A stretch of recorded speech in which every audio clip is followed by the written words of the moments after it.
vamos a comenzar esta sesión y es un placer presentaros a Eva Moraga, que es licenciada en Derecho y en Bellas Artes y que también por la Universidad Complutense de Madrid y por la Unión Europea, por la Universidad de Rouen. También tiene estudios de doctorado en Historia del Arte en la Complutense. Entonces, tiene una experiencia en los principales ámbitos de derecho, así como en el campo de las relaciones internacionales, y desde el 2002 asesora a profesionales y organizaciones de las artes visuales sobre sus obligaciones profesionales, contratos, derechos de autor, presentación, etcétera. Entonces, ha sido una cosa muy importante de Eva es que ha sido capaz de compaginar tanto su conocimiento y su experiencia en derecho y en bellas artes como en el mundo del arte electrónico. De hecho, ha sido comisaria de la sección de arte electrónico del segundo encuentro de arte experimental de Madrid, MAD 03, y ha trabajado en el Centro de Arte y Tecnología de Karlsruhe de Alemania, que es un centro de referencia internacional. Entonces, creo que va a ser una presentación muy interesante y hoy aborda el tema del arte y visualización de información, uniones, intersección y tangencias. Bueno, pues muchas gracias. Gracias a todos por estar aquí y también gracias a todos aquellos que estáis conectados. Bueno, después de la presentación de Mariano, a mí me toca ponerle cara a lo que es la visualización de la información, ¿no? Es ponerle carne, huesos, ojos y ver de qué manera la visualización se está planteando desde muy diferentes ámbitos, ¿no? Tanto desde el ámbito más académico, más relacionado con la ciencia, como desde otros ámbitos, como puede ser el de la gestión de empresas o el del arte, que es una de las partes de las que vamos a hablar dentro de esta presentación. Como ha dicho Mariano anteriormente, la visualización de información pueden ser muchas cosas. Sin embargo, parece que hoy, en el siglo XXI, nos estamos refiriendo a otras cosas, ¿no? Entonces, cuando Ramón Llull hacía este árbol de las ciencias, él estaba también representando conceptos y estaba representándolos a través del dibujo, porque desde siempre el ser humano ha sabido que a través de una imagen era capaz de entender a veces conceptos que resultaban muy complejos. Sin embargo, hoy, a día de hoy, el 26 de junio del 2014, cuando hablamos de visualización de la información estamos hablando de otra cosa. ¿Y a qué nos referimos? Es cuando estamos utilizando una gran cantidad de datos, los procesamos a través del ordenador y somos capaces de conseguir una representación visual de esos datos que nos ayudan a comprenderlos mejor, con lo que conseguimos una ampliación del conocimiento. Somos capaces de ver patrones, de ver tendencias, de sacar conclusiones que si no los hubiéramos visualmente seríamos incapaces. Cuando nos encontramos, como decía antes la compañera, con millones de datos, cómo una persona con sus ojos, sin ningún tipo de procesado, puede sacar conclusiones de ellos. Y daros cuenta de que actualmente estamos hablando de una cantidad ingente frente a la cual el ser humano, cantidad ingente de datos frente a la cual el ser humano se encuentra totalmente impotente. No sabe cómo manejarlos. Entonces, la visualización nos sirve precisamente para aprender a utilizarlos. Las dos primeras definiciones que os he puesto aquí son las definiciones que vienen del campo más científico, del campo más académico. Este primer libro que ves ahí referenciados es uno de los libros seminales en lo que es visualización de la información. Son lecturas sobre visualización de la información. Daros cuenta que desde el año 99, pero sigue siendo un libro muy recomendado para todos aquellos que estéis interesados en esta materia y que queráis conocer cuáles son los elementos y conceptos clave. La tercera definición es la definición de un artista. Esta artista es Donna J. Cox. Ella es verdaderamente una de las pioneras en la fusión del arte, la ciencia y la tecnología y en la utilización de la visualización de la información para la transmisión de conceptos científicos al público en general. Ella se propuso desde un principio que como artista ella tenía la capacidad de hacer llegar a la sociedad que no tenía tantos conocimientos desde un punto de vista científico, hacerles llegar lo que verdaderamente se estaba avanzando en los últimos años del siglo XX en el campo científico. De hecho, ella también es la pionera en la creación de equipos multidisciplinares, los equipos Renacimiento, como ella los llamó, que son equipos de profesionales que trabajan en el arte, en las humanidades, la ciencia, la tecnología, y que desde diferentes perspectivas son capaces de enfrentarse a un problema y presentar diferentes soluciones, y muchas de ellas a través de la visualización. De ella vamos a ver algún proyecto porque es una de las personas señeras en este campo, sobre todo en el darse cuenta de que el arte, en conjunción con la tecnología, puede ayudar incluso a hacer avanzar la ciencia. Entonces, en este campo de la visualización de la información, cuando uno se acerca a la literatura existente al respecto, se pueden detectar claramente que existen como dos tendencias, dos fuerzas que están claramente en contraposición. Una, que es la que nos habla de que la visualización es simplemente una herramienta que está al servicio de los datos. Hay que conocer los datos, hay que comprenderlos, y la visualización solamente es una muleta que utilizamos para llegar a esa comprensión profunda de lo que los datos sobre un campo determinado nos pueden ofrecer. Es decir, que la visualización ocupa una posición secundaria y siempre al servicio. Es como la esclava, la sierva de los datos. Sin embargo, la otra tendencia que nos encontramos es una fuerza también que tira en sentido contrario, y lo que señala es que los datos a veces son más importantes por lo que nos transmiten y por lo que nos ayudan a realizar una reflexión que puede ser de diferentes características: política, teórica, artística, sobre un campo determinado. Es decir, y los datos, a través de la visualización, nos permiten darle vida a esa reflexión. Con lo cual, la visualización se convierte en el centro de la reflexión, y los datos son parte de aquello sobre lo que se reflexiona, pero no es todo lo esencial. Lo importante es la postura, el posicionamiento de aquel que está presentando los datos de una determinada manera visual. Esto que a lo mejor ahora mismo suena muy abstracto, lo vamos a ver después. Podríamos decir que la primera tendencia, la primera fuerza que tira hacia un lado es la más relativa a lo que se llama la visualización pragmática. Aquella visualización que tiene una función, la visualización funcional también la llaman. Lo que es por esencia, la visualización de la información. Os he puesto aquí gran parte de los términos que se utilizan para definir lo que es la visualización de la información en la literatura que existe al respecto. Y daros cuenta que incluso sobre eso hay todavía mucho que decidir. Unas veces se habla de visualización de la información, otras veces se habla de visualización de datos, otras veces se habla de visualización de la información de carácter funcional, otras de la analítica visual, que en realidad sería como una rama dentro de la visualización de la información, que lo que nos permite es hacer razonamiento analítico a través de representaciones visuales. Pero lo que trasciende de todas estas, de todos estos términos es que siempre la imagen va a estar al servicio de unos datos. Y ahora vamos a entrar en eso.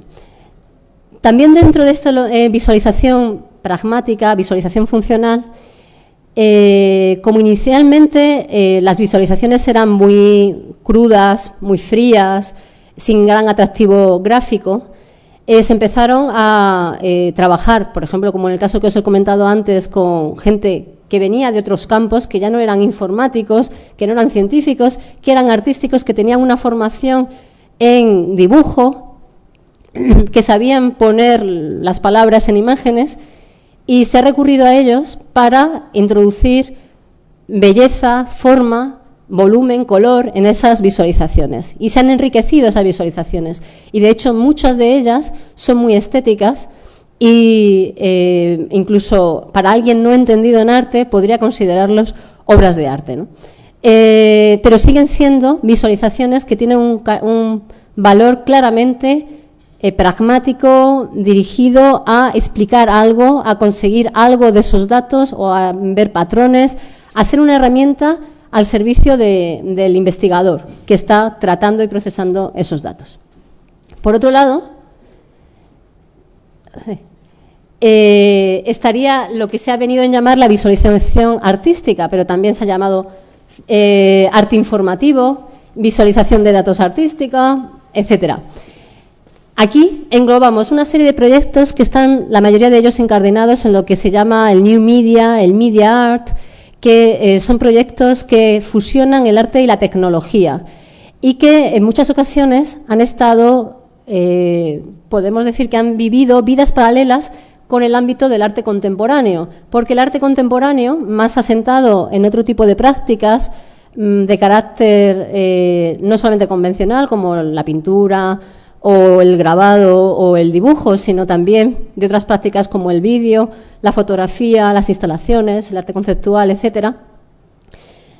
Sin embargo, todavía no ha sido capaz de absorber o de introducir en el mercado todo lo que estos artistas están trabajando en su intersección con el arte y la tecnología. De hecho, es muy difícil verlos en ferias de arte, que sería el lugar donde podrían exponer su obra y venderla también, porque ellos son artistas, ¿no?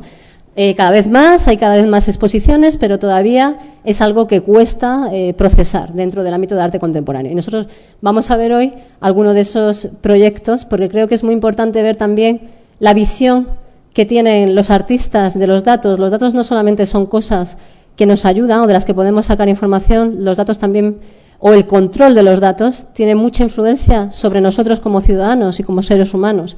Y es lo que ahora mismo es posible que esté en juego y es lo que los artistas están apuntando, ¿no?, con su dedo. Entonces, en esa definición de lo que es visualización de información, hay un autor, Robert Kosara, que de una manera muy clara dice que la visualización de la información implica tener primero unos datos que van a ser numéricos o alfanuméricos, datos que son abstractos. No estaríamos hablando de visualización de la información si fueran imágenes, si fueran vídeos, decía Robert Kosara. Yo no estoy de acuerdo con eso, porque desde el momento en que la imagen o el vídeo tienen un formato digital, ya nos encontramos con unos datos ahí, y de eso también van a hablarnos los artistas. Hay muchos datos incorporados en las imágenes y en los vídeos. Es simplemente una traducción a la que se debe hacer, y con esos datos ya se puede trabajar. Con lo cual, sería cuando las imágenes y los vídeos están traducidos a datos alfanuméricos abstractos, por seguir como la explicación de Robert Kosara, estaría dentro de esto. Luego también es su traslación a una imagen. Y luego un tercer aspecto, que es el que vais a ver que el mundo del arte es el que pone en tela de juicio. El tercer aspecto es que el resultado, la imagen que se enseña, tiene que ser una imagen legible, comprensible, sobre los datos que hay detrás. La imagen tiene que explicar los datos que hay detrás. Y esta ha sido una definición que ha sido muy utilizada y que es la más aceptada dentro del mundo académico, el mundo científico. ¿Por qué? Porque a ellos lo que les interesa es el estudio de ese campo, en concreto, y de los datos que pertenecen a ese campo, y sacar conclusiones sobre ellos. Sin embargo, desde el mundo del arte, el resultado, y que el resultado sea legible, la imagen sea legible y que explique los datos, no es lo más importante. Es muy posible que la imagen lo que haga es poner de manifiesto un posicionamiento, incluso un manifiesto del artista frente a un problema, frente a un aspecto de la sociedad. Y en esto se van a diferenciar clarísimamente. Ahora lo vamos a ver en diferentes proyectos. Entonces, en esta dicotomía entre una visualización más pragmática y una visualización más reflexiva, más crítica de la sociedad, hay como varios puntos clave que las diferencian. Uno, por ejemplo, es el tipo de pregunta. No es el mismo tipo de pregunta el que se hace un científico cuando se enfrenta a un gran conjunto de datos. Cuando hablo de científico, estoy incluyendo también a todo tipo de investigadores, también dentro del campo de las humanidades.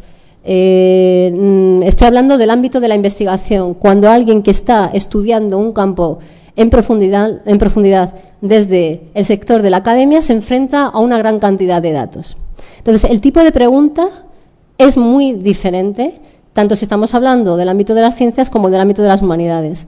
Pero si ya nos planteamos qué pregunta es la que da lugar a esa visualización y nos paramos a preguntarnos y a ver esas preguntas en el campo del arte, vemos que lo que le preocupa a los artistas no tiene mucho que ver con los datos, sino con aspectos, con situaciones, con eventos que están, con tendencias que se está viendo y que ellos tienen la intuición que están ocurriendo dentro de la sociedad.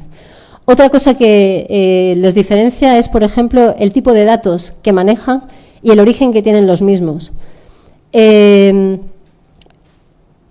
trabajar perfectamente con una base de datos completa, finita, delimitada, pero suele haber muchísimo trabajo con los datos del ámbito del arte en tiempo real. Los datos se están recogiendo en un determinado contexto y el programa que se ha desarrollado lo que permite es su visualización y el sacar conclusiones también en tiempo real al mismo tiempo que los datos se están generando. Aunque, por supuesto, hay en el ámbito de la ciencia también muchísimos proyectos en donde existen visualizaciones dinámicas que responden a la generación dinámica de datos, igualmente, es mucho más común trabajar sobre un set de datos que está muy claramente delimitado o al menos se sabe muy bien cuáles son sus parámetros. En el mundo del arte esto es más, o suele ser menos frecuente. Luego, por otro lado, es muy importante la motivación. Y cuando digo la motivación, me refiero a la intención que hay detrás del proyecto. Fernanda Villegas, que es una artista que colabora con otro artista que se llama Martin Wattenberg, los dos hacen muchísimas visualizaciones de información y, de hecho, son los desarrolladores de la herramienta que todos conocéis que se llama Many Eyes, que la ha enseñado Mariano para la visualización. Bueno, pues ellos son artistas. Como veremos, hay artistas que también han contribuido mucho al desarrollo de herramientas para la visualización, porque ellos han tenido que luchar con los programas existentes para ver cómo podrían mejorarlo o adaptarlos a lo que ellos necesitaban transmitir. Entonces, Fernanda Villegas se pregunta, dice, bueno, hay tantos proyectos de visualización de la información y hay muchos que son bellos, pero siendo bellos, ¿son obras de arte contemporáneo o no lo son? Y esta pregunta es una pregunta que muchos autores de la literatura de visualización de la información, y tanto en el ámbito de la ciencia como en el ámbito del arte, se están haciendo. Bueno, a pesar de la belleza, ¿podemos considerarlo esto una obra de arte contemporáneo? Y fijaros lo que dice Fernanda Villegas. Las visualizaciones artísticas son visualizaciones de datos hechas por artistas con la intención de hacer arte. Daros cuenta de la definición tan tautológica de lo que es arte, pero en realidad, al día de hoy, y tras todas las transformaciones del arte contemporáneo en el siglo XX y actualmente en el siglo XXI, la intencionalidad de una persona a la hora de decidir si una obra es arte o no es determinante. Y no de cualquier persona, sino de una persona que se considera a sí misma artista y que además es considerado por sus colegas, por las personas que pertenecen al círculo de artistas y de personas especializadas en el conocimiento del arte contemporáneo, como artista. Entonces, si un artista considerado a sí mismo y considerado por los demás hace algo considerado por él arte, esa sería la definición de arte. Fijaros que esto despierta muchísimas ampollas siempre que lo explico para aquellas personas que no pertenecen al arte contemporáneo. Pero nos encontramos en este aspecto. Si queréis, después, cuando ya terminemos la charla, podemos debatir sobre si estamos de acuerdo con esta definición o no. Pero a lo que voy es a que la motivación que hay detrás de una de esas visualizaciones va a ser esencial a la hora de que nosotros distingamos entre si se trata de una obra que puede ser asimilada a aquellas que existen en el arte contemporáneo o no. Y, de hecho, otros autores han hecho mucho hincapié en la diferencia entre lo que significa placer estético, es decir, que algo sea bello, con valor estético. Es decir, que desde la estética y desde el arte contemporáneo se consideren como algo valioso. ¿Por qué? Porque el hecho de que una imagen sea bella, por ejemplo, una imagen ampliada por el microscopio puede ser muy bella, no significa que sea una obra de arte contemporáneo. Para que tenga valor estético, para que sea considerada una obra de arte contemporáneo, tiene que haber una reflexión sobre, que tenga un impacto sobre la cultura y sobre la sociedad de hoy, que esté reflexionando sobre la identidad del ser humano, sobre la colectividad, sobre algún aspecto de la sociedad y que vaya más allá de la mera representación. Luego, otro aspecto muy importante que también cambia entre que nos encontremos en un tipo de visualización y otro es la metáfora de partida. Es decir, muchas veces para hacer más comprensibles los datos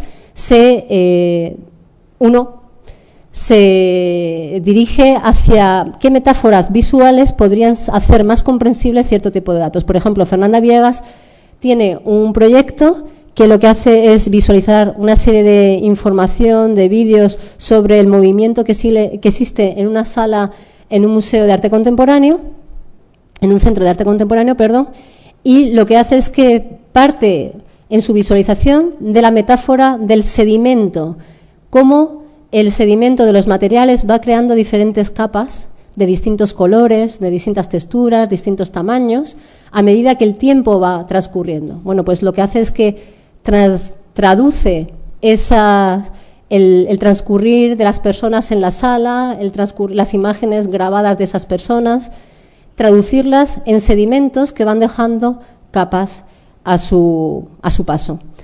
Con lo cual, la metáfora de entre un árbol que se puede utilizar para, como alguna de las imágenes que nos ha mostrado Mariano, y el sedimento varía mucho lo que es el resultado final e incluso el acercamiento al procesado de datos. Entonces vamos a empezar con ese primer grupo de proyectos que estarían desarrollados, o sea, relacionados con esa visualización que tiene un carácter más funcional, más de herramienta, más de Sherpa de los datos, ¿vale? Voy a ayudar a que esos datos se entiendan mejor, pero de una manera en donde la estética va a jugar un papel determinante. El primer proyecto, por ejemplo, es el de la caza del supertornado, de Donna J. Cox. Este proyecto lo que pone de manifiesto es, desde una forma visual, representa los datos recogidos de un tornado, de un supertornado, de un super twister, como lo llaman los americanos, en donde se cogieron datos tanto de temperatura, de velocidad, densidad, etcétera. Esto fue porque un productor que estaba haciendo un episodio para el gran público de una serie llamada Nova, y era un episodio sobre los supertornados, que ya sabéis que tienen efectos desastrosos en Estados Unidos, le pidió al equipo de Donna J. Cox que le ayudara a modelar y visualizar un supertornado. Lo curioso de esta visualización y de todas las que se produjeron fue que, y os he dejado aquí los links para que podáis visitarlos uno a uno, es que, bueno, ahora estamos muy acostumbrados a ver ese tipo de visualizaciones porque normalmente suelen salir en documentales, en la televisión, en programas, etcétera. Aunque no son las más habituales porque son visualizaciones en 3D, pero sí que a verlas haylas y nos parece a lo mejor algo más habitual, pero ella viene trabajando con ese tipo de visualizaciones desde el año, bueno, finales de los años 90. Entonces, lo interesante de esta visualización es que los científicos que estaban trabajando sobre los tornados, de repente al ver esta visualización se dieron cuenta de que había una nube en forma de embudo dentro del supertornado que alimentaba al tornado principal que ellos que era el que principalmente ellos habían sido capaces de detectar. Con lo cual, gracias a esta visualización de unos datos, que puede parecer algo mucho más frío, los científicos descubrieron algo que habían sido incapaces de descubrir hasta ese momento.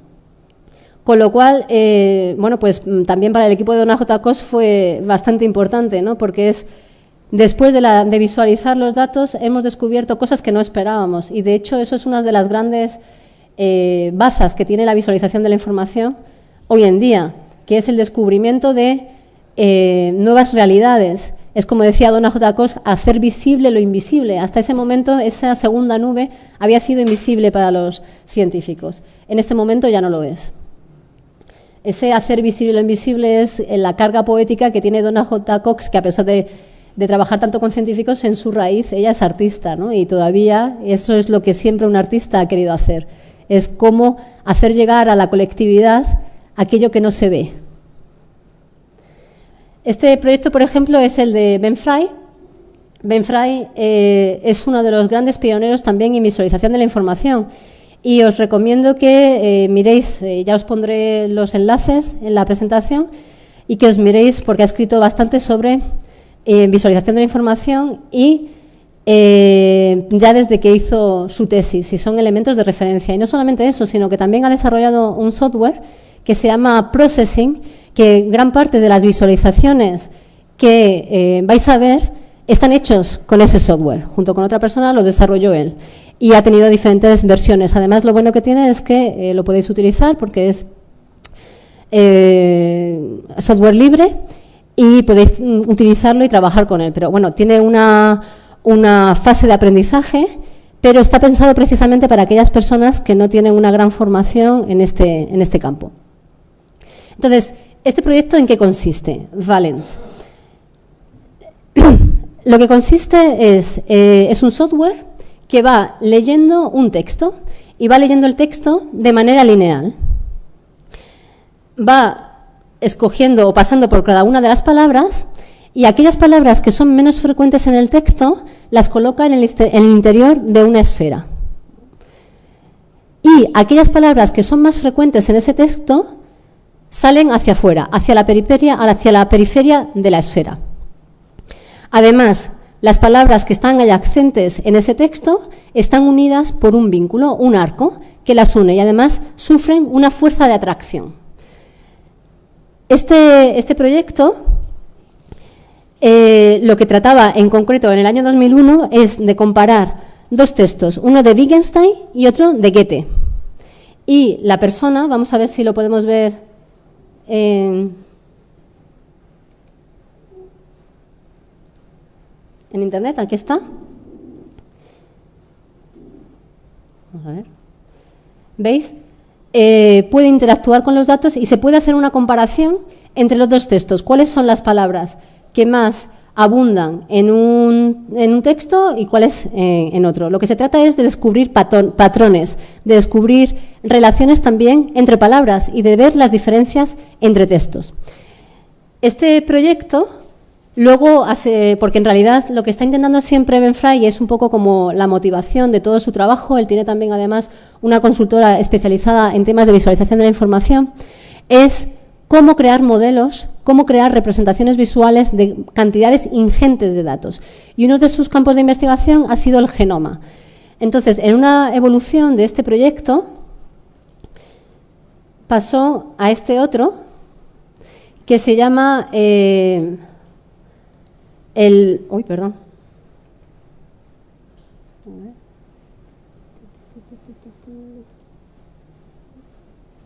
Es un rollo porque lo vamos a tener que hacer así.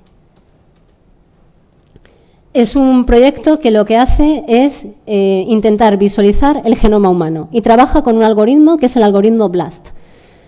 Creo que es importante explicar los proyectos porque muchas veces se ven las imágenes y uno de los temas que ocurre es y que creo que será una de mis conclusiones al final de esta conferencia, es la necesidad de que exista una alfabetización visual, de que aprendamos todos a leer las visualizaciones de datos, porque eso es precisamente una de las cosas que ocurren. Se ven muchas imágenes, yo no sé si os ocurre a vosotros, en los periódicos, etcétera, pero difícilmente a veces, antes me comentaba una compañera, yo de estos cuadros así no me entero nunca de nada, no sé lo que significa, ¿no?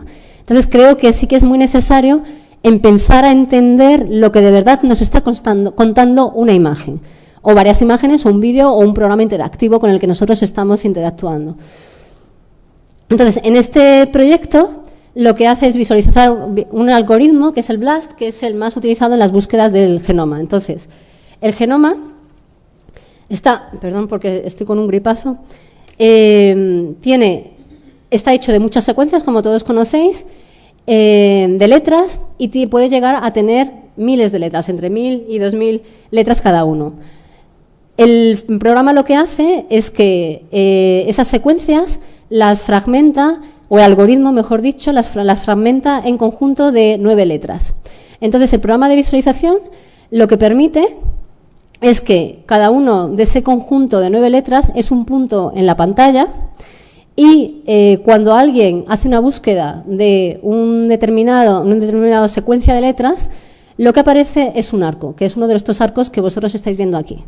Este programa lo que permite es la comparación de secuencias de genes de diferentes genomas del ser humano y de distintos animales, y con ello sacar diferentes conclusiones al respecto. Entonces es una visualización que es, si nosotros lo viéramos, de hecho, esto por ejemplo se ha presentado en la Bienal del Whitney Museum, que es un museo de arte contemporáneo, ¿no? Pero en realidad, aunque es muy bello, lo que está pensado es precisamente para ayudar a lidiar con esa ingente masa de datos que el genoma genera y ayudar también a su mayor comprensión y al encontrar relaciones y patrones en ella.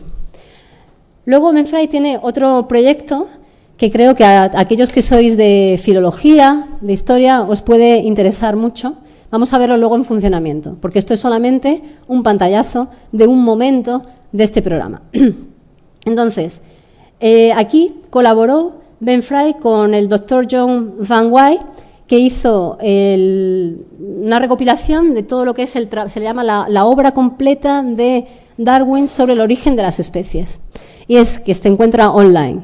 Entonces, lo que hace esta visualización es comparar las diferentes ediciones que del origen de las especies hubo durante la vida de Darwin y ver cuáles fueron los añadidos que Darwin fue introduciendo en cada una de las ediciones y en qué capítulos en concreto los fue añadiendo. Con lo cual, se puede ver, por ejemplo, que en el libro octavo, por ejemplo, en la cuarta edición, fue cuando Darwin introdujo mayores modificaciones, o que en la tercera edición, en el capítulo cuarto, vemos que existen muchísimos cambios. Si nosotros damos a cualquiera de estas líneas, podemos ver cuáles son los cambios. Vamos a verlo en tiempo real, cómo se vería. A ver, primero esto.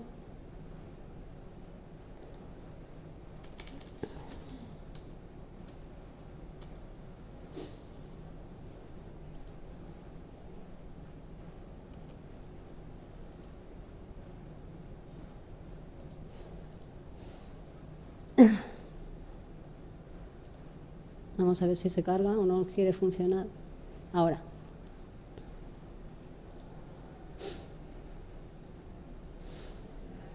Pues no quiere funcionar. Está aquí. Bueno, pues creeré en mi palabra. Aquí aparecen las imágenes y van apareciendo los diferentes capítulos y las diferentes aportaciones. No sé muy bien por qué no funciona. Esto es lo típico de las presentaciones. Pero vamos, estamos conectados a Internet y no es una cuestión de la presentación, es una cuestión de la web que en este momento no funciona. Bueno, pues seguimos adelante. Entonces, esto es un ejemplo de cómo las visualizaciones dentro del campo de las humanidades no tienen por qué ser siempre árboles, árboles parabólicos, redes. Existen otro tipo de visualizaciones y que también, si os vais a dedicar a esto, que la tengáis en cuenta, porque son visualizaciones más bellas, pero que también son funcionales y nos ayudan a sacar conclusiones. A lo mejor en vuestro trabajo resultan más útiles. Es más, ahora que el mundo de la cultura necesita tanta financiación y necesita justificar por qué reciben los fondos, a la hora de hacer presentaciones de vuestros proyectos, el hecho de hacer visualizaciones de estas características las hace mucho más vendibles a los patrocinadores y a las fundaciones y a las entidades públicas. Tened en cuenta esto también porque es una apertura de posibilidades también para la venta de proyectos. Es decir, que tiene, como decía Mariano, ¿no? Es importante para la presentación, es importante para el análisis de los datos. La visualización es una herramienta que puede ser muy útil para vosotros. Aquí os traigo, no sé si lo veis bien ahí, es que como esto, a ver.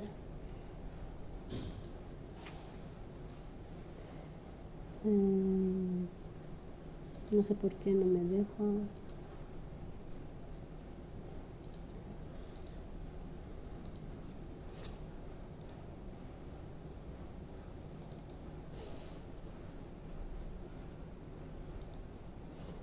Vale, a ver si aquí. Nada. Bueno, pues lo vamos aquí del principio.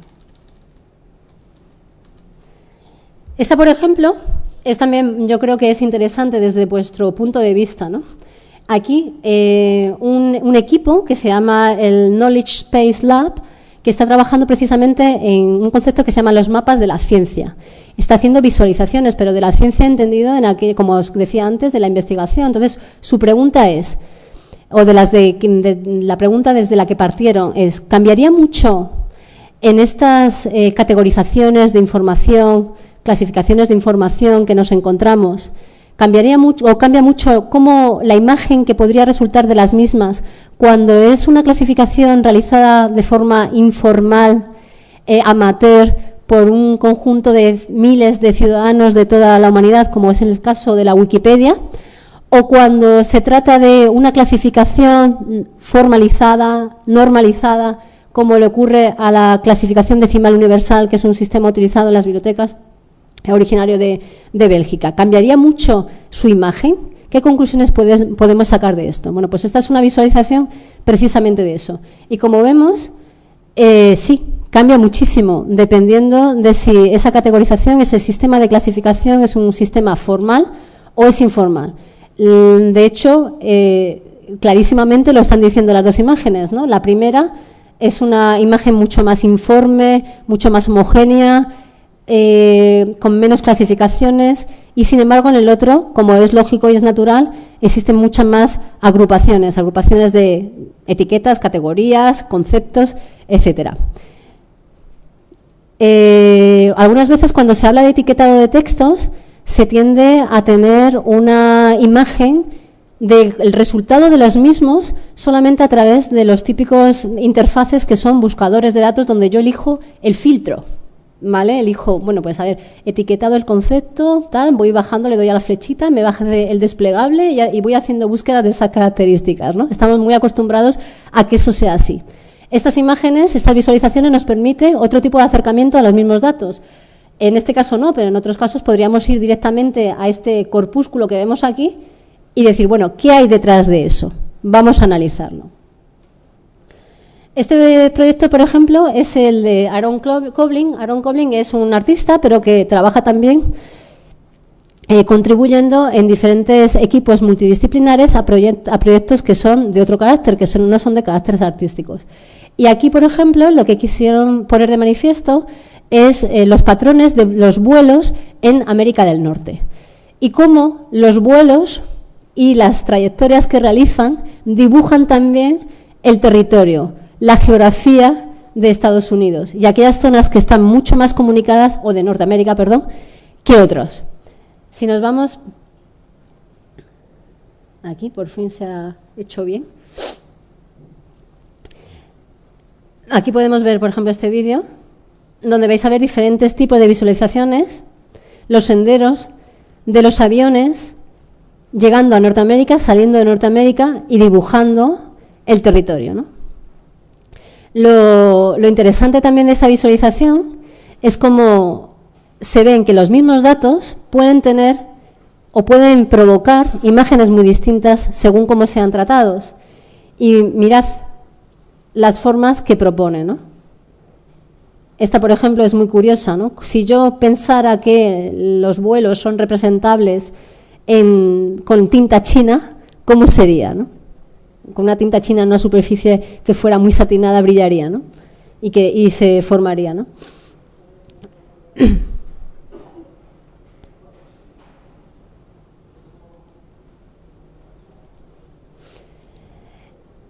Luego, si pasamos al siguiente proyecto, es otro proyecto que realizó con otro equipo multidisciplinar del MIT.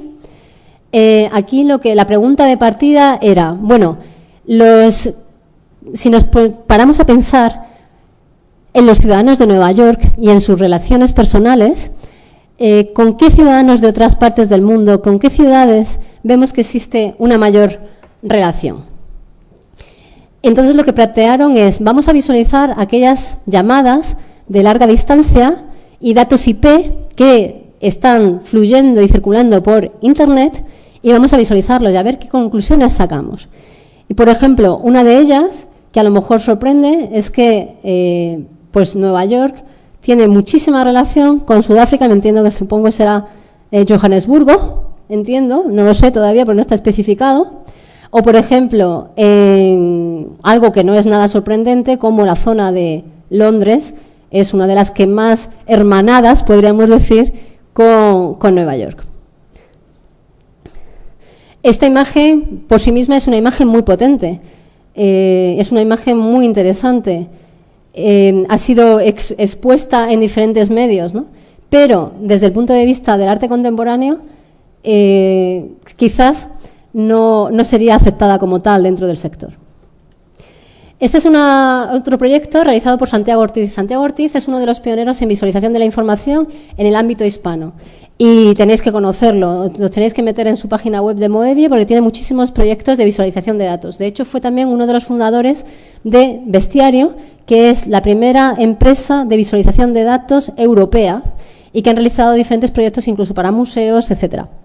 Entonces, a él le invitaron en los Webby Awards, que son los premios para, bueno, unos premios que existen, y también con motivo del 25 aniversario de la web, a que hiciera una obra, un proyecto de visualización de datos. Entonces, él, el que utilizó fue, el que presentó fue el de Web Crawlers, que no sé si los conocéis, si habéis oído antes el concepto.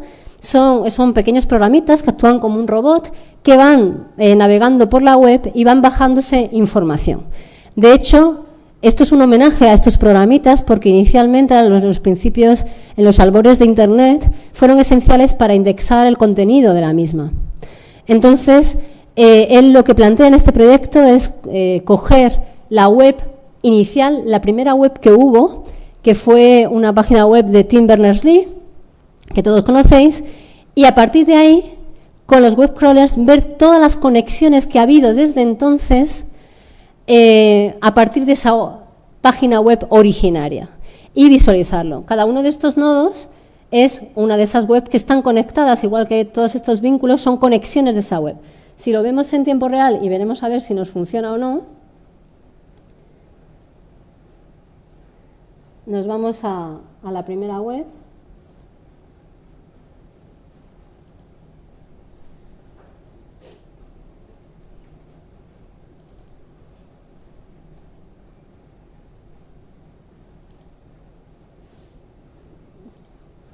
¿Esto por qué no funciona? A ver, go. Ahora. Pero tampoco está... Yo creo que a lo mejor es que no tiene instalado algún plugin de Java. Bueno, pues esto también, si lo veis en vuestra casa, vais a ver cómo desde la web originaria, que es esta, empiezan a generarse todos los vínculos que... todas las páginas web que están vinculadas a esa web originaria, de la que surge esta web que hemos visto, la de Web Crawlers. Esto no es más que un pantallazo y se puede interactuar con cada una de esas pantallas. Es una reflexión, ¿no?, de también todo lo que ha crecido la web desde el momento de su fundación y cómo la interconexión ha llegado a extremos casi inconmensurables. Este es otro proyecto que para aquellos que estéis dentro del ámbito de la historia o vayáis a trabajar en museos, creo que os puede interesar mucho también. Es un proyecto del LAST, que es un colectivo de diseñadores en Holanda, que lo que pretende es la visualización de la colección de un museo. Y no solamente visualizar lo que hay, sino también visualizar la construcción de esa colección.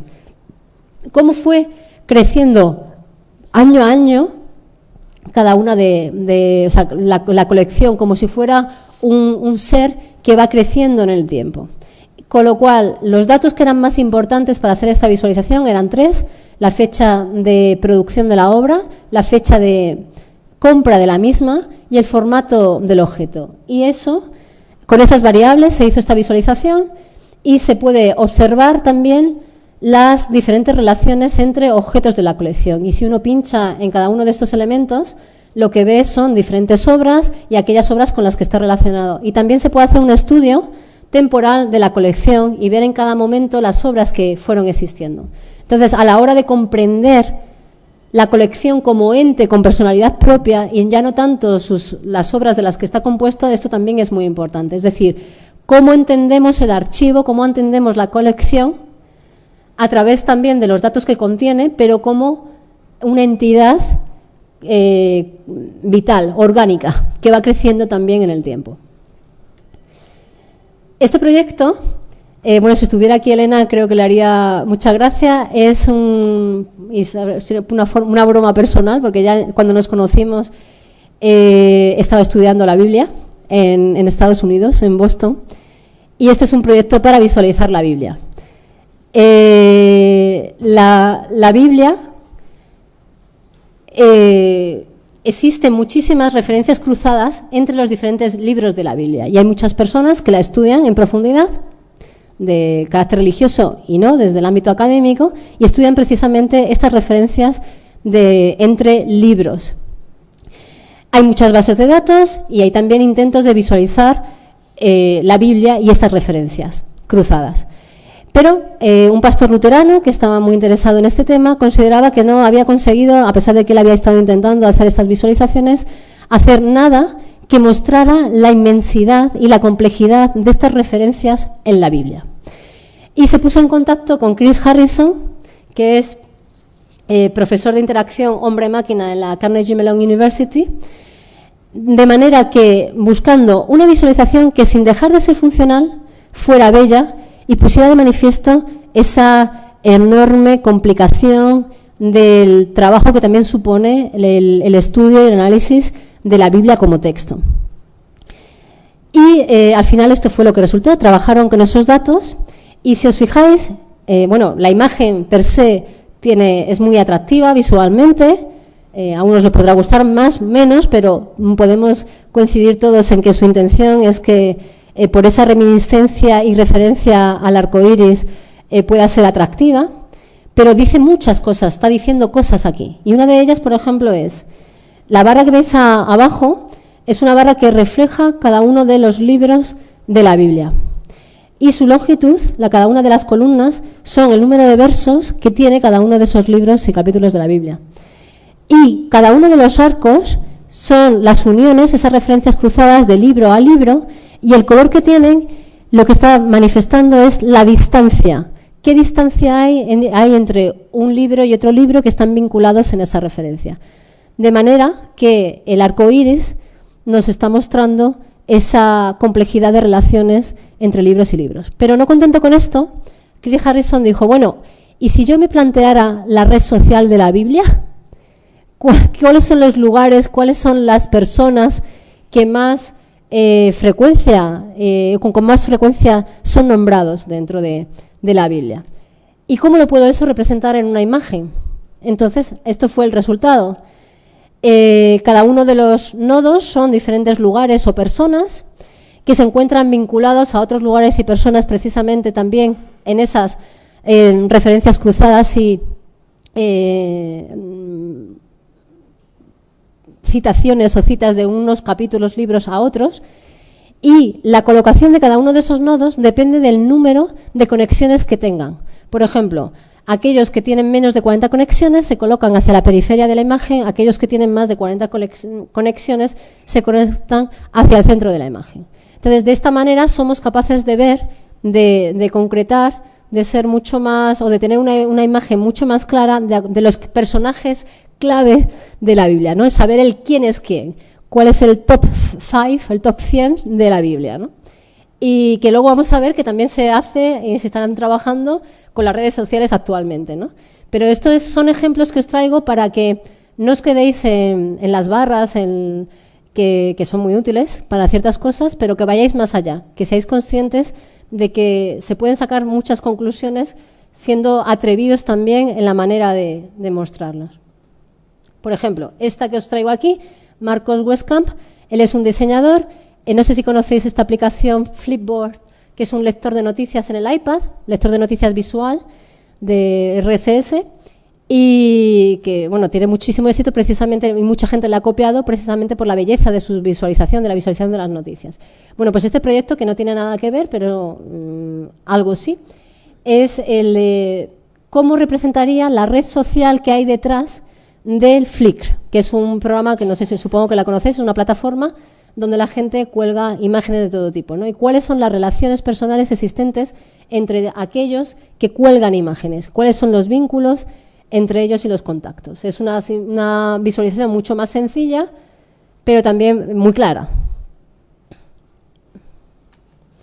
Este, por ejemplo, es otro proyecto de los realizados por Martin Wattenberg y Fernanda Viegas, que Fernanda Viegas, por cierto, ha escrito mucho también de cómo es la visualización de la información, pero ya desde el campo del arte, por si acaso a alguno os interesa. Creo que es interesante que leáis sus papers. Bueno, pues aquí lo que se quiso poner de manifiesto son las áreas de Norteamérica donde existe vientos de mayor velocidad. Eso era simplemente, la pregunta es tan sencilla como eso.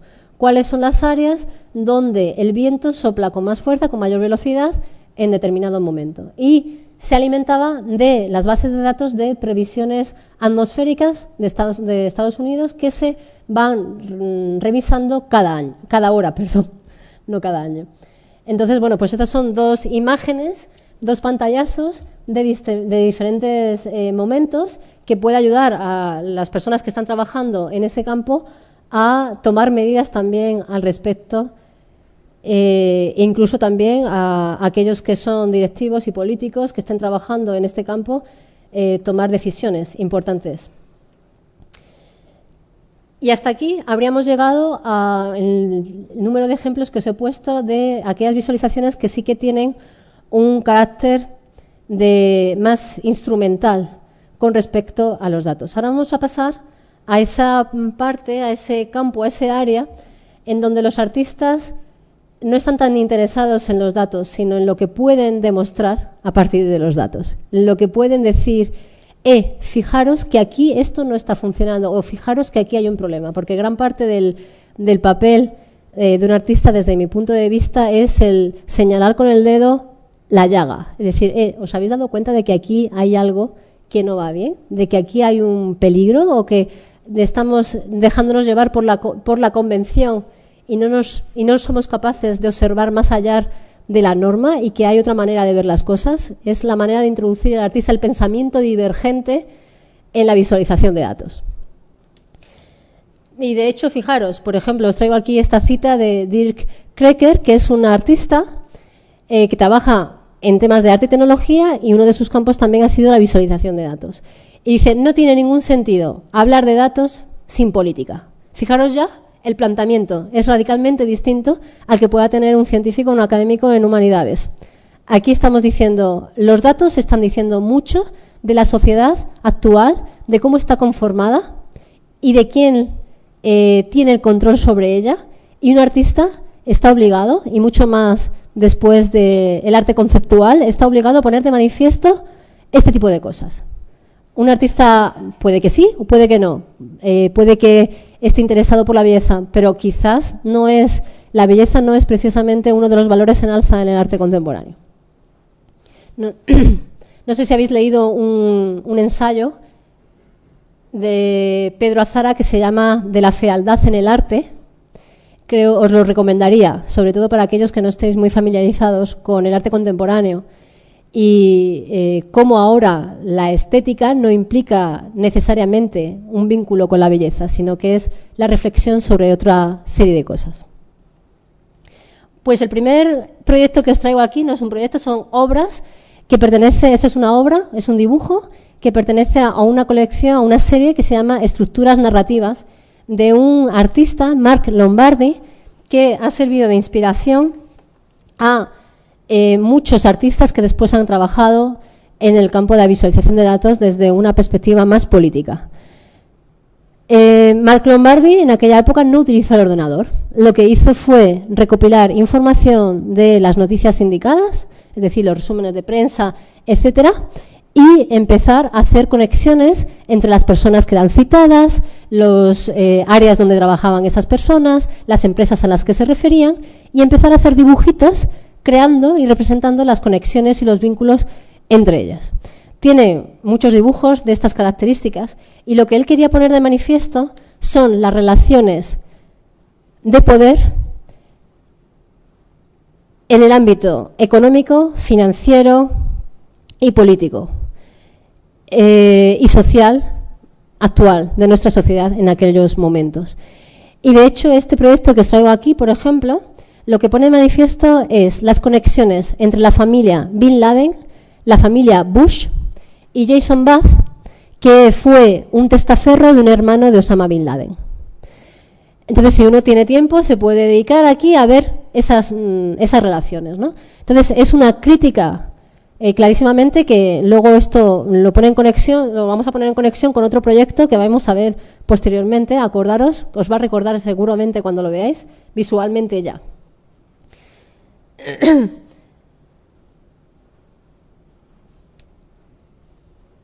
El siguiente proyecto es de Lisa Gebrat. Lisa Gebrat es otra de las primeras artistas que empezaron a trabajar en esa intersección, fusión entre el arte y la tecnología. Es de lo que se llamaba el NetArt. Ya la palabra NetArt está totalmente obsoleta, nadie la utiliza, pero en aquellos tiempos hablábamos de NetArt y yo escribí incluso sobre NetArt, ¿no? Ahora ya es algo que resulta, para los entendidos, es algo como podría ser, pues no sé qué podría ser el equivalente, pues quizás artes plásticas, ¿no? Artes plásticas y NetArt están en el mismo grado de obsolescencia dentro de lo que son los términos y los conceptos utilizados en el arte contemporáneo. Ahora mismo ya no se habla de artes plásticas, eso implica que quien está hablando de ello no tiene ni idea de lo que es arte contemporáneo, se hablan de artes visuales. Por si acaso estáis en alguna fiesta, que os podáis dar el pisto. El caso es que Lisa Gebrat, en aquel momento, lo que se planteó es decir, ¿podría existir, o sea, de qué manera podemos ir más allá de lo que parece que es Internet? Internet, cuando nosotros abrimos nuestro navegador, parece que es un conjunto de páginas que se suceden con texto e imágenes, pero quizás Internet era algo más. Entonces ya lo que se planteó es cómo podemos visualizar Internet. Y lo que hizo fue utilizar uno de esos crawlers, uno de esos robotijos que os comentaba anteriormente, y lo que hizo fue hacer una navegación por todas las direcciones IPs que van, las direcciones IP que son hacia las que apuntan nuestras URLs, que en realidad son nuestros dominios, se dirigen a URLs, son como unas coberturas que van hasta nuestra dirección del servidor, y en realidad eso se traduce en una serie de números. No sé si, bueno, supongo que lo sabéis y si no tendréis que buscarlo. Entonces, esas direcciones IP, que no dejan de ser los lugares en Internet donde se encuentran colgadas vuestras webs, vuestros blogs, todas, van desde una dirección que empieza en 0000 hasta otra que es 255, 255, 255, 255.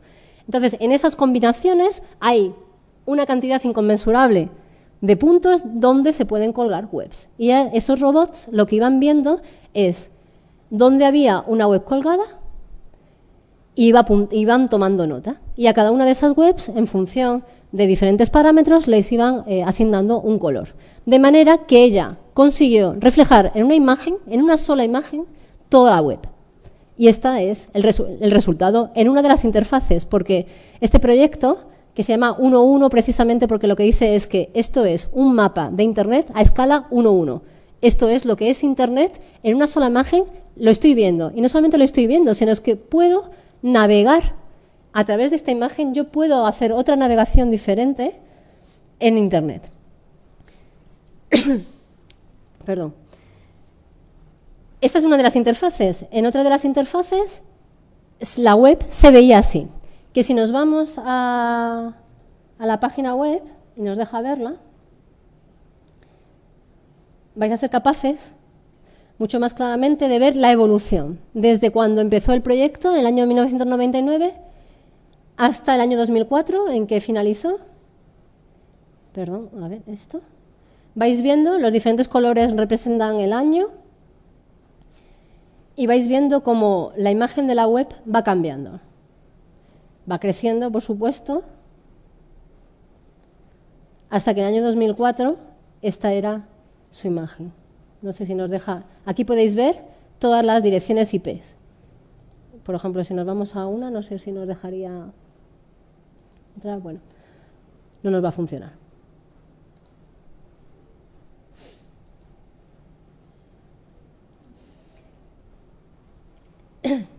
¿Qué hizo? O sea, su proyecto...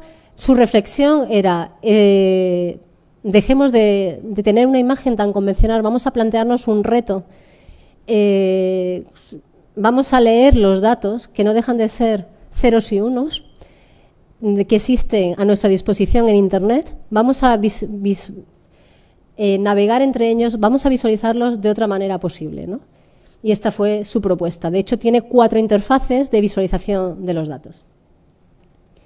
Este es uno de los proyectos que os comentaba que está claramente inspirado en Mark Lombardi. Además, es uno de los proyectos que, si buscáis en visualización de la información y arte, más veces ha sido nombrado en todos los artículos. ¿Y por qué? Porque también por el impacto que tuvo y por la lectura política que tenía este proyecto. De lo que se trataba era de visualizar aquellas personas que se encontraban en los consejos de administración de las empresas multinacionales más importantes de Estados Unidos, y a través de esa visualización lo que se pudo comprobar es como muchas de esas personas se encontraban situadas en consejos de administración de 6 y 7 empresas multinacionales. Clarísimamente, este es un proyecto con claras connotaciones políticas de análisis y crítica de las relaciones de poder y de las grandes multinacionales y sus relaciones también con partidos políticos, con diferentes grupos de poder, como pueden ser los medios de comunicación, etcétera. Entonces, si uno se va a la web del proyecto, si me deja.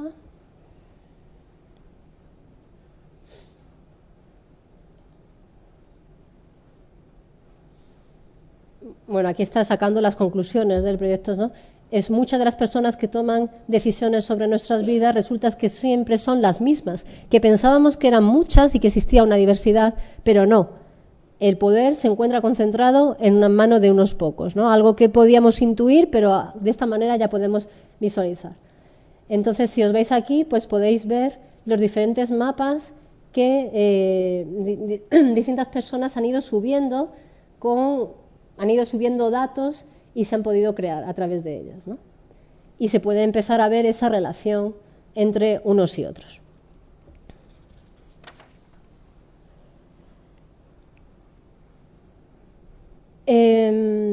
Para alguien que no se ha entendido en tema de arte contemporáneo, esto quizás le pueda resultar a lo mejor algo no interesante desde un punto de vista estético.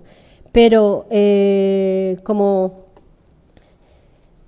se ha señalado, quizás deberíamos plantearnos el análisis de estas obras desde un punto de vista, o utilizando las herramientas y los métodos de crítica que se han utilizado para el arte conceptual. El arte conceptual lo que se planteó es poner de manifiesto y hacer una crítica sobre la burocracia, el sistema de poder, el cuerpo político de una sociedad.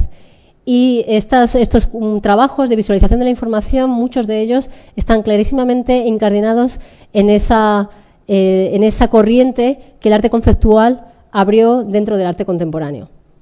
Lo importante es el poder subversivo de la imagen, que nos permite el poner de manifiesto cosas que no están funcionando o que funcionan de manera inadecuada.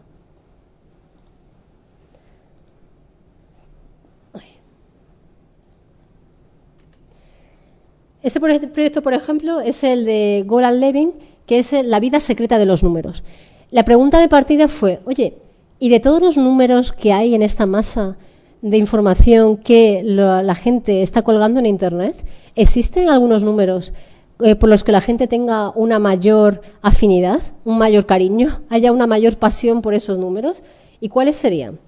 Bueno, pues el caso es que lo descubrió y entonces lo que ha sido recopilando desde el año 97 a través de búsquedas automatizadas cuáles son los números más utilizados, todos los números utilizados en Internet, y ha sacado diferentes patrones. Entonces aquí no era importante tanto la belleza sino como las conclusiones. Entonces uno de ellos, por ejemplo, fue la preferencia sobre los números redondos y los múltiplos de 10. ¿Por qué? Porque parecen que son más fáciles, más sencillos, o aquellos números que tenían referencia a cifras como el 1492 o el 1776 porque eran eventos históricos, o aquellos que eran relativos a números de urgencia. Con lo cual, la visión que tenía de los números, o que podíamos tener de los números a partir de este proyecto artístico, parece que varía. No parece que tengamos la misma atracción por todos los números. Hay unos que nos atraen más que otros. El mismo artista, en colaboración con otras personas, también informáticos en este caso, se llama The Dumpster, y aquí lo que se planteó fue, me gustaría medir o hacer un pulso de la carga o del dolor que existe en Internet, el dolor romántico global, lo llama él. ¿Y cómo lo hizo? Bueno, pues lo que hizo fue recopilar durante un año los posts que encontraba en inglés sobre rupturas románticas entre parejas y representarlos visualmente. Entonces, cada uno de estos globos que podéis ver aquí, o aquellos círculos, lo que representan son esas rupturas y podéis ir navegando entre ruptura y ruptura. Él lo que quería era medir un poco ese dolor del ser humano cuando se separa, cuando rompe. Pero también sacó conclusiones a lo mejor que no esperaba. Una de ellas, por ejemplo, es que de todas las rupturas coleccionadas, que fueron 20.000 durante el año 2005, los que más rompían eran jóvenes entre los 13 y los 19 años. También es posible que fueran los que más escribían sobre sus rupturas, que eso es algo que no dice. Y también que de aquellos que rompían, el 70% eran mujeres. Pero también pueden ser que las mujeres, por esa tendencia que tenemos a compartir más nuestros sentimientos, seamos también los que más escribimos en Internet sobre rupturas, ¿no? Entonces, bueno, este medidor es plantearse los datos obrantes en Internet, no tanto como información, sino también como una lectura de lo que es el ser humano. El ser humano es mucho más que conceptos, es emociones. Y veréis que muchos proyectos hacen hincapié en esa parte olvidada de Internet, que es la emoción, el sentimiento. Como por ejemplo el siguiente proyecto, que se llama We Feel Fine, nos sentimos bien. Yo, pues ya por el año 2003, hice una performance en un mundo virtual. No sé si os acordáis de Second Life y de los mundos activos. Pues mi pregunta, los mundos activos son como aquellos que fueron pioneros antes que Second Life y que fueron creados en Canadá. Bueno, pues en aquellos mundos activos te podías mover igual que en Second Life. Y mi pregunta era, bueno, aquí parece que todo el mundo es feliz, ¿no? Entonces fui preguntando a la gente que me encontraba navegando, volando, corriendo por los mundos activos, ¿tiene sentido esta vida virtual?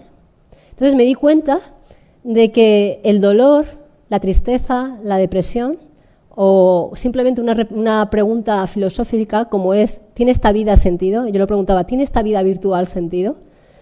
Es algo que está muy alejado de lo que es Internet hoy. Internet predomina bastante más la imagen idílica que creamos de nosotros mismos que aquello que nuestra sombra, aquello que queremos ocultar. Y este proyecto va un poco en esa línea. Lo que intenta hacer es un retrato emocional de Internet. Es un retrato emocional de la humanidad, no de seres humanos en concreto, sino de toda la humanidad que tiene presencia en Internet y cuál es el estado emocional de la misma. Entonces, ha estado recogiendo información desde el año 2005, lleva 13 millones de sentimientos, recoge 15.000 nuevos sentimientos día a día. Y cada uno de los sentimientos están aquí representados. Hay muchas más formas de visualizar las imágenes, que ahora lo podemos ver. Los que son puntos brillantes son aquellos que son sentimientos felices, los que son puntos oscuros son aquellos que son sentimientos negativos, sentimientos tristes, de depresión. Como veis, el gran núcleo son de pensamientos alegres, felices, idílicos. Si nos vamos a la web, bueno, aquí lo que está mostrando son otras formas de visualizar el tono del sentimiento, de la emoción de la humanidad en cada momento, ¿no? El porcentaje de felicidad, el porcentaje de tristeza, depresión, y cuando uno pincha en cada uno de esos puede ver de dónde ha sacado el programa la información, por ejemplo. Él lo que hace en esas búsquedas es buscar I feel o I am feeling. Siento o estoy sintiendo. Entonces, en realidad, esto es más que un retrato de la humanidad, es un retrato de la humanidad que habla en inglés, porque siempre eso es verdad, que en el ámbito anglosajón nos tienen un poco olvidados. Entonces, la humanidad que habla otros idiomas no tiene emociones, en este caso, en este proyecto, solamente es la humanidad inglesa. Este, por ejemplo, es otro proyecto que fue un encargo que se le hizo a Jonathan Harris para el día de San Valentín por el MoMA. Ya sabéis que en Estados Unidos el día de San Valentín es un día clave en la asistencia de todo americano, y esto es una reflexión precisamente sobre la soledad en realidad que existe en Internet y sobre la soledad de los sitios online de citas. Entonces, cada uno de estos globitos que veis aquí son, los rosas son mujeres, los azules son hombres, y dentro de cada globito hay un vídeo de una persona que está realizando una actividad solitaria. Entonces, lo que hace es que coge la información, el programa de los perfiles de estos sitios web online y lo asigna a cada uno de estos globos, y luego encuentra afinidades entre perfiles y los une de una forma visual. Cada uno de estos globos también tienen diferentes movimientos, diferentes acciones que realizan según el público interactúa con ellos, y también el público puede crear uniones inesperadas entre globitos o colocarlos de otra manera, etcétera, ¿no? Entonces, de alguna manera, lo que quería mostrar este artista es que tras esa imagen idílica, un poco cursi, incluso de las tarjetas de San Valentín y de los sitios online, hay mucha soledad. Hay muchas personas que ofrecen una imagen de ellos que a lo mejor no se corresponde con la realidad. De hecho, una de las frases que el programa identificaba dentro de esos perfiles era: estoy buscando puntos suspensivos. Y lo que estaba buscando pueden ser muchas cosas, ¿no? Y en ese buscar es precisamente lo que se demuestra es la insatisfacción, el vacío, el no contentarse con lo que uno tiene, ¿no? El ver dónde están los huecos por suplir y cómo esos huecos por suplir muchas veces se buscan en el amor. O sea que lo que puede parecer un experimento divertido, se pueden jugar con globitos, está contándonos mucho más sobre lo que es la identidad del ser humano en el siglo XXI. Una identidad que se siente apabullada en un mundo de datos. Este, por ejemplo, es otro proyecto de Martin Battenberg y Fernanda Viegas, que seguro que se os va a quedar después de esta presentación sus nombres, porque han hecho, la verdad, que muchas cosas. Tienen un proyecto que se llama Fleshmap, que tiene 3 líneas de trabajo. Uno que es mirar, look, otro que es listen, que es este que os traigo aquí, y otro que es touch, que os invito a que lo veáis. Este os lo he traído porque también esos son tres visiones de lo que es el cuerpo humano, que también están bastante olvidadas en lo que puede ser en Internet. Su punto de partida es: vamos a investigar el deseo humano. ¿Cómo se traduce el deseo en las partes del cuerpo humano? ¿Hay unas partes que son más deseadas que otras? ¿Sí? ¿No? ¿Por qué unas sí y otras no? ¿A cuáles se hacen referencia? Y en función de eso vamos a visualizarlo de diferente manera. Y una de las que os traigo aquí es una visualización, en este caso, de aquellas palabras que dentro de diferentes canciones de distintos estilos hacen referencia al cuerpo humano y cuáles son más utilizadas. Por ejemplo, lo que se ve es que la palabra más utilizada o el concepto más utilizado del cuerpo humano es el de la mirada, es el de los ojos. En casi todos ellos es la parte principal a la que se alude, salvo en el de hip hop, que es el trasero. El trasero es la parte más aludida dentro del hip hop. Luego también, por ejemplo, la mano es muy importante. Y aquí podéis ver los porcentajes que están vinculados con el tamaño de cada una de esas partes del cuerpo humano. No sé si... Aquí veis las diferentes líneas de trabajo que os he comentado. Aquí, por ejemplo, en Touch, lo que se hace es una representación de aquellas partes que resultan más atractivas de tocar y que resultan más atractivas para una persona de que le toquen dentro del cuerpo humano, ya sea hombre o sea mujer. Entonces, es toda una reflexión sobre el deseo, el cuerpo, al que Internet parece que se resiste a englobar, ¿no? Hay diferentes proyectos artísticos, todos haciendo hincapié en cómo al cuerpo, a la carne, al movimiento, se le está sacando fuera de Internet. Parece que Internet solamente es la imagen, se hace un hincapié en la imagen y en el sonido. Pero ¿qué pasa con el resto de nuestros sentidos? ¿Qué pasa con el tacto? ¿Qué pasa con el olfato? ¿Qué pasa con nuestro cuerpo? Está escondido. Esa es una de las reflexiones que también desde el arte se están haciendo en esa visualización de datos. Este, por ejemplo, es un proyecto de Lauren McCarthy y Kyle MacDonald, que es el programador, que se llama El alma social. Y la pregunta de la que parte es también muy distinta, es ¿cómo se sentiría uno viviendo en la corriente de datos que supone el perfil social de una persona en Twitter? O sea, si yo quiero conocer a alguien ahora mismo, y creo que lo conozco, muchos de nosotros tenemos cientos de amigos, miles de amigos, incluso en Facebook, tenemos miles de seguidores en Twitter, tal. ¿Los conocemos realmente por la cantidad de información que están generando en sus perfiles? ¿Nos dicen algo de ellos, de ellos mismos? ¿Nos dicen mucho?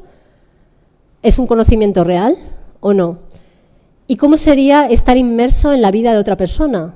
Ya que, igual que, por ejemplo, en una conversación, si alguien nos está contando un drama que haya tenido, podemos llegar incluso a sentirnos totalmente inmersos en la emoción de la otra persona. ¿Cómo podríamos sentirnos inmersos en lo que es la otra persona desde un punto de vista de la información que genera?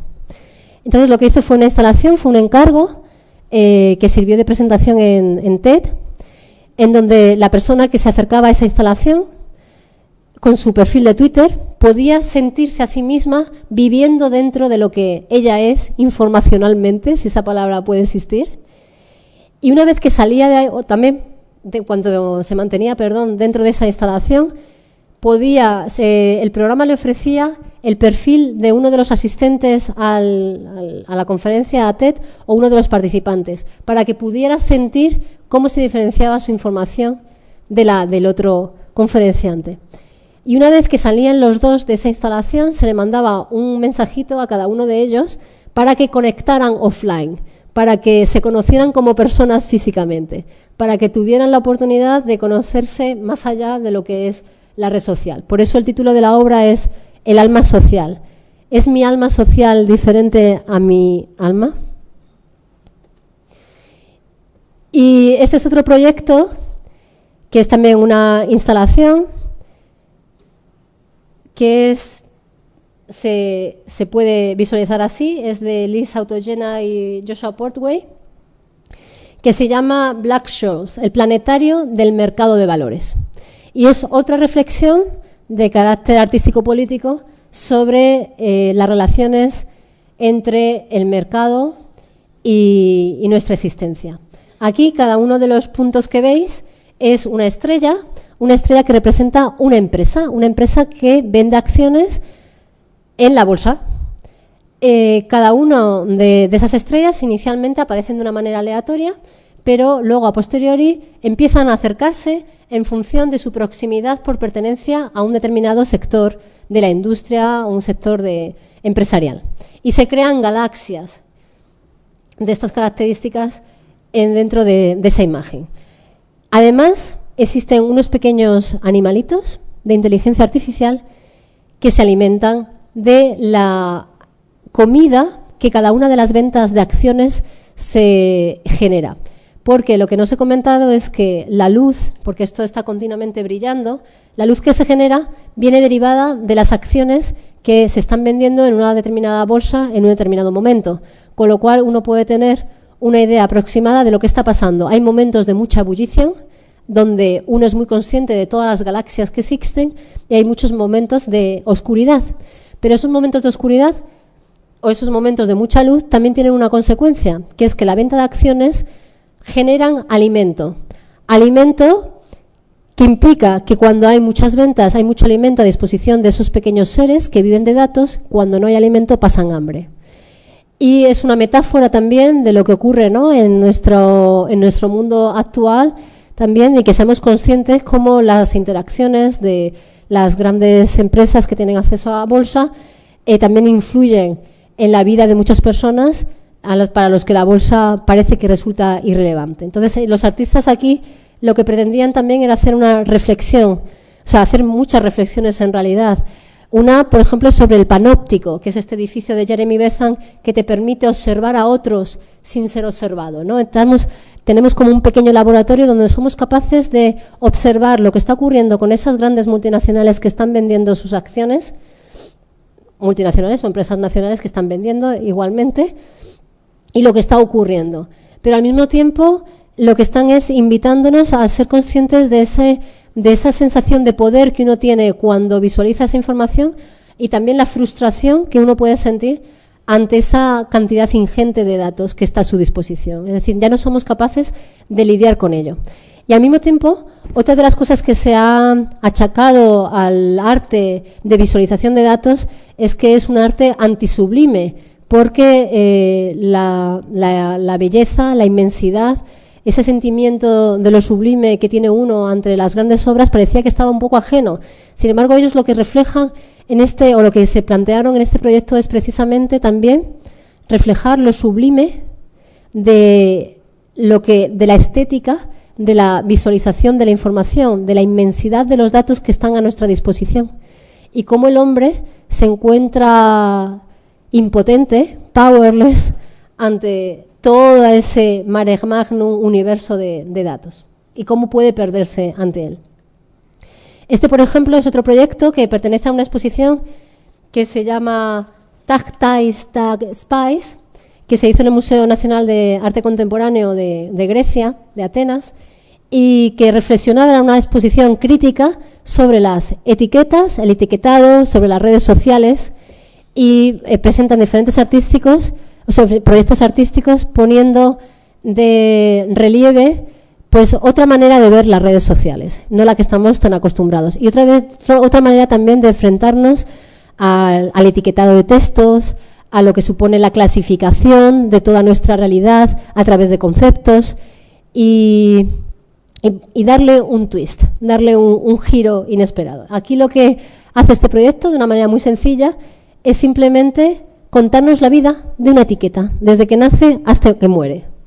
Y se pueden ver desde que una etiqueta aparece en Flickr hasta que desaparece, cómo hay tendencias, cómo de repente una etiqueta nace, se desarrolla, tiene éxito, fama, y de repente le llega la vejez y fallece, ¿no? Y puedes ver cómo a lo largo de los años ha habido diferentes tendencias también en esos conceptos.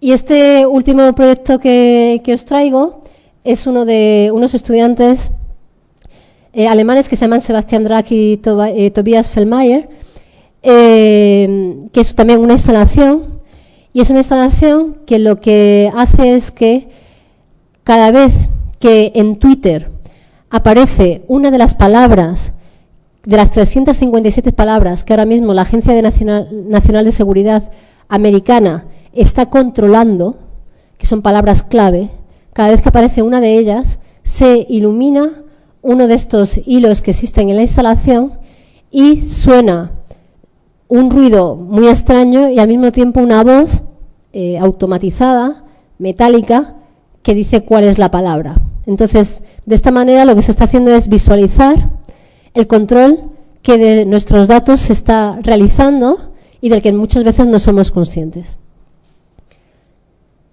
Por eso, esa primera frase de ese artista que os he comentado antes, dice, ¿cómo vamos a hablar de datos sin hablar de política? Es que resulta imposible. Por eso, ya para terminar, como conclusión, podríamos preguntarnos cuáles son las tendencias. Y en mi opinión, las tendencias es que estas fuerzas de las que os hablaba al principio, que están tirando una en contra de la otra, se van a hacer mucho más fuertes en el futuro. Porque va a haber un crecimiento exponencial de las visualizaciones de datos que vamos a ver en el ámbito comercial, en el ámbito de las empresas, en el ámbito de la gestión, en el ámbito de la ciencia, de la investigación, en el ámbito de las humanidades, en la academia. Es evidente que la visualización va a sufrir un boom. Si ahora mismo parece que es la palabra, como dicen los ingleses, el buzz, ¿no? El buzzword, dentro de un futuro yo creo que va a ser el día a día, porque va a ser la herramienta esencial para que podamos enfrentarnos a toda esa cantidad de datos.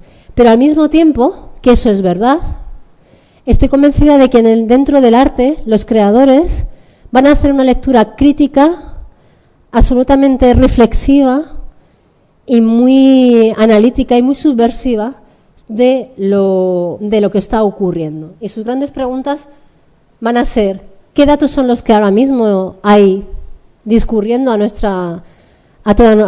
por todo Internet a nuestra disposición? ¿Quién los está recogiendo? ¿Quién los posee? ¿Qué se hace con ellos? ¿Por qué? ¿Por qué se están recogiendo? ¿Cuál es la finalidad oculta o no oculta de todos esos datos? ¿Qué están mostrando de nosotros o qué obtienen de nosotros el conocimiento y la posesión de todos esos datos? ¿Y qué impacto puede tener el poder y la posesión de todos esos datos y el control sobre los mismos sobre nuestra vida?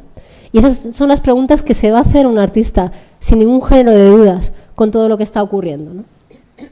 Así que, y otro punto importante va a ser el que todos nosotros vamos a tener que ponernos las pilas y entender mucho mejor esas visualizaciones, porque quizás ahora es una de las cosas que ocurre, existe el analfabetismo visual. Somos incapaces muchas veces de enfrentarnos a esas visualizaciones y en ocasiones solamente aquellas personas que las han programado o aquellos científicos que están trabajando directamente con ellas son capaces de sacar conclusiones al respecto. Otra de las tendencias que se está viendo claramente y de las que se está utilizando mucho es, por ejemplo, en el tema de transparencia de los datos que las administraciones públicas tienen a su disposición. Todo este boom de la visualización se debe a una serie de claves que todos los teóricos ponen de relieve. Uno de ellos, por ejemplo, el hecho de que haya softwares cada vez más fáciles de utilizar por parte de los artistas, y que no es necesario tener tanto conocimiento de programación. Y en vuestro caso, viniendo del campo de las humanidades, os va a ocurrir lo mismo. Cada vez va a ser más fácil para vosotros el hacerlo, pero incluso hasta para los programadores, porque hay ya muchos software que te permite la programación de carácter visual y programar a través de cajas y módulos de un carácter visual sin tener que teclear. Entonces, eso es una de las claves. Otra de las claves es la cantidad ingente de datos que se están poniendo a disposición, de bases de datos, de Open Data que se han puesto a disposición de los ciudadanos, como iniciativa de gobiernos inicialmente, como por ejemplo Estados Unidos o el Reino Unido, pero también por el trabajo que desde las ONGs, trabajando en advocacy, yo he trabajado para alguna de ellas, se ha hecho para que toda la información que las administraciones públicas esté a disposición del ciudadano, porque lo pregunte o porque la propia administración lo ponga a su disposición. Y lo ponga a su disposición no solamente desde poniendo un texto con el que sea imposible trabajar, sino también a través de hojas Excel, de bases de datos con las que se pueda trabajar y se pueda interactuar. Y otra de las piezas claves que también ha habido es el hecho de la Directiva de Reutilización de la Información, una directiva comunitaria que lo que planteaba es, bueno, las administraciones públicas tienen muchos datos, vamos a ponerlos a disposición del ciudadano y de las empresas principalmente para que ellas le añadan un valor, le den un valor añadido y puedan comercializarse y sacar conclusiones sobre ellos. Por ejemplo, imaginaros todas las bases de datos que existen sobre, como la que hemos visto anteriormente, de previsiones atmosféricas. Pues puede haber una empresa que esté interesada en visualizar esas previsiones porque a lo mejor se lo puede vender a agricultores o a empresas que vendan determinadas semillas para que sea más fácil comercializar diferentes productos. Entonces se trata de eso. Y otro de los puntos claves que ha habido es el hecho de que los datos han entrado también en el discurso cultural, en el discurso que todos aquellos actores del ámbito de la cultura están haciendo actualmente, y es el poder de la información como elemento definitorio de la identidad del ser humano al día de hoy, y cómo eso nos afecta como colectivo. Por lo tanto, como esto va a ser una tendencia en auge, creo que en el futuro hay un gran campo y un gran trabajo por hacer por parte de los artistas, porque apabullados, sintiéndonos impotentes en ese mar inmenso de datos, alguien nos tiene que mostrar una luz del camino. Y creo que los artistas pueden ser parte de ese alguien. Así que muchas gracias y si tenéis alguna pregunta espero contestarla. Gracias.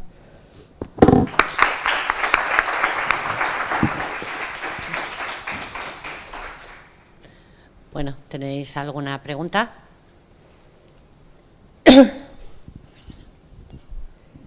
Hola. Bueno, es más un comentario, pregunta, y es que con respecto a la visualización de información de datos en proyectos de arte, a mí no sé, bueno, me viene, pero no soy una experta porque conozco a personas que trabajan con un programa, yo creo que es del 98, que era Apófisis, que sí, crea fractales. Y bueno, estas personas, son un grupo de amigos artistas que sobre todo utilizan el soporte, que utilizan es fotografía.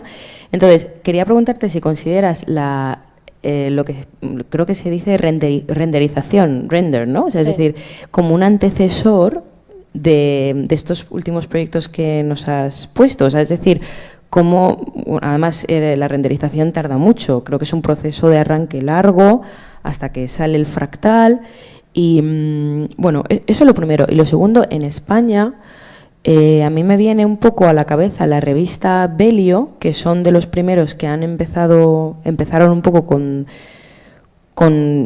no sé si sería correcto decir utilizar software para proyectos artísticos, pero sí me vienen a la cabeza muchas exposiciones y muchos artículos de Belio que también están muy metidos en el tema ciber, ¿no? O sea, lo que es la estética y cultura cyberpunk, y como yo creo que realmente cada vez el arte contemporáneo, pues es verdad que va tirando hacia datos, o sea, literal.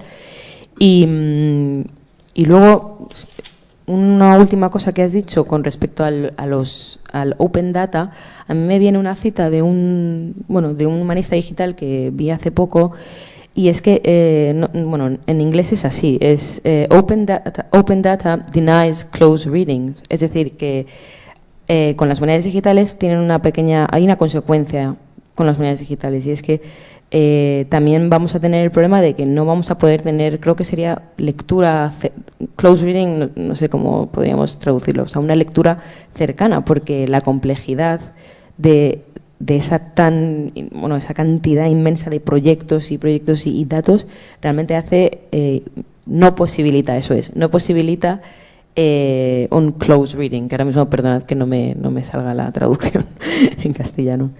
Y nada, y decirte que me ha gustado muchísimo tu exposición. Muchas gracias. Me parecen también muy interesantes tus reflexiones. Por ejemplo, cuando uno ve el Windows Media Player, ¿vale? Y pone una canción, se puede visualizar esa música. Pero eso, ¿estamos hablando ahí de visualización de datos? Entonces, esa es una de las preguntas que, por ejemplo, Robert Kosara se hace. Entonces se dice, no, en visualización de datos es cuando, además de crear una imagen a partir de unos datos, el resultado nos está diciendo algo de esos datos. Nos está haciéndonos comprender mejor esos datos. Hay una lectura posible de los datos. Los datos no se olvidan, sino que estamos llegando a una comprensión mayor, ¿no?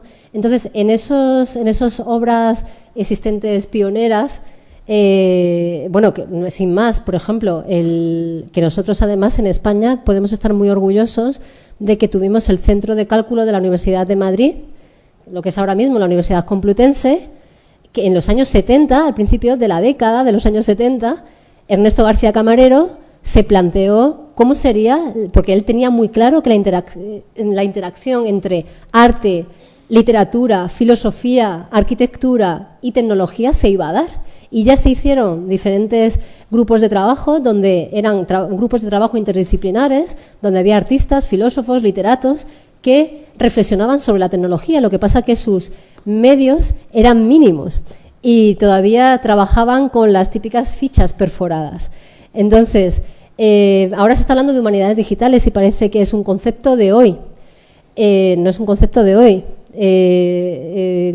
La reflexión sobre la posible intersección de diferentes campos del conocimiento, ciencia y tecnología, llevan bastantes décadas con nosotros.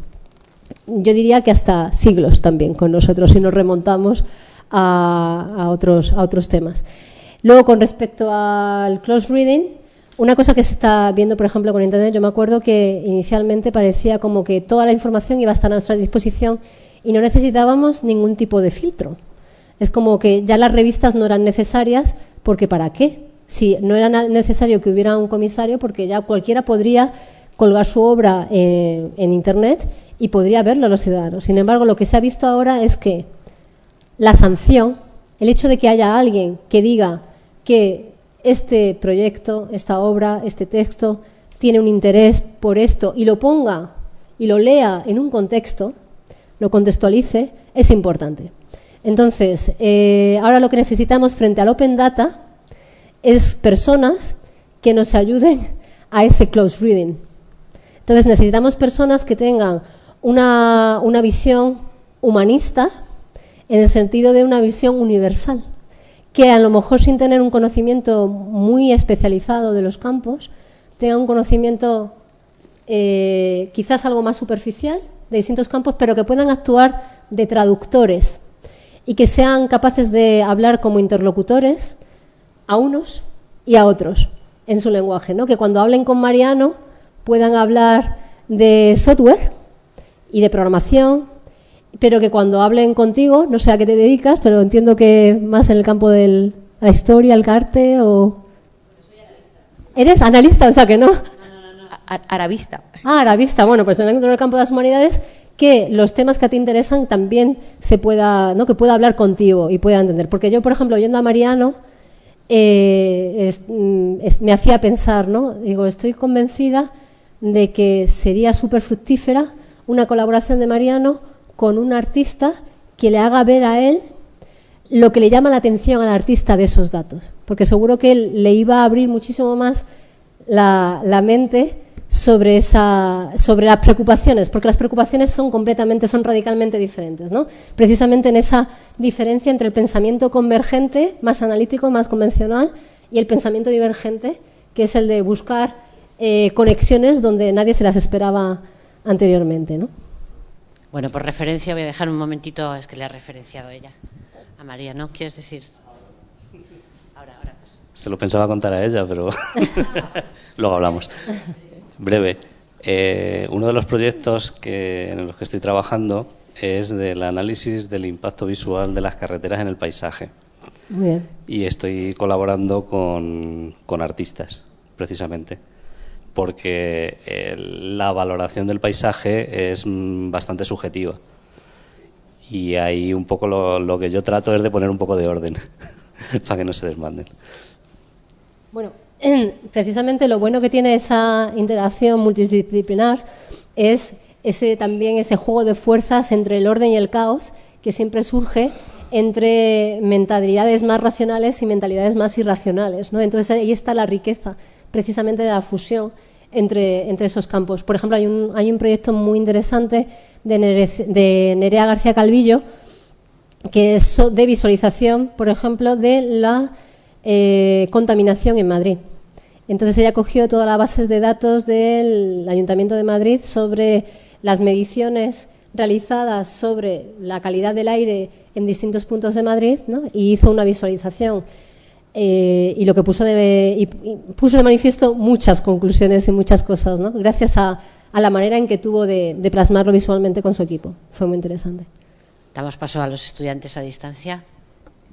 Sí, a través de las consultas que se han hecho viendo los vídeos en directo, nos dice Mercedes, enhorabuena por la presentación, nos ha encantado. Y nos dice Ana de la Fuente, me gustaría que comentara un poco más sobre el funcionamiento de esos pequeños programas que bucean la red y aportan información que alimentan los datos que soportan la visualización. Vale. Eso a lo mejor lo tendría que explicar mejor Mariano. Yo os cuento, por ejemplo, lo que hace por ejemplo, el de Santiago Ortiz, ¿no? O el de... A ver si... Lo que hace es que coge una web, se la descarga y mira todos los links que existen en esa web. Tú al web crawler lo que le das de partida es o un link o una lista de links, le puedes dar, eso es en uno de los casos, y lo que hace es dirigirse a donde se encuentra ese link, se descarga la web, esa web mira los links que hay, a continuación puede acumular esos links en esa lista que tiene y sigue buscando. Otro link se descarga, acumula los links. Otro link descarga. Con lo cual, luego puede tener un mapeado total de todos los vínculos y el linkado que existe entre cada una de esas webs. Pero bueno, los crawlers también sirven para indexar la web, tienen otras funciones, pero son como pequeños robots que permiten la búsqueda de información en esa trama tan poderosa que es Internet. Simplemente para añadir a esto que ha dicho, en la sesión 5, en la parte de bibliografía, tenéis alguna, porque esto es recuperación de información, tenéis algunos libros importantes que hacen una introducción a los crawlers, que es como se llama, los que buscan qué indexar. Claro, os he hecho una definición muy humanista desde el punto de vista de una persona que no pertenece al área de la tecnología de lo que es un crawler. Por supuesto, todos aquellos que sois informáticos tenéis la definición técnica de los mismos. Está perfecto. Bueno, tenemos que ir terminando, así que muchísimas gracias. Pero nada, gracias a vosotros, que disfrutéis y que os animéis a hacer visualizaciones que nos apabullen y que nos epaten a todos. Gracias.